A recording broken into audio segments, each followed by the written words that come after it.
Знаеш ли, има едно японско поверие, което казва, че ако направиш 1000 оригами жеравчета, ще ти се сбъдне едно желание. О, имаме нова муза. Смотлю, ама като за тебе става. Млъкни! Имаш 14 000 последователи. Изследваш ли ме? Разбира се.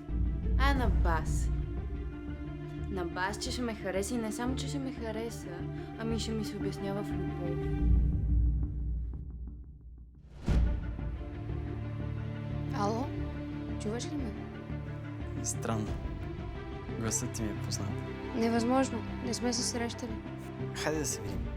Може да се разходим някъде. Бил ли си влюбен някога? В момента съм влюбен. Наистина ли всички момчета сте еднакви? Защо? Защото харесвате едни и същи момичета.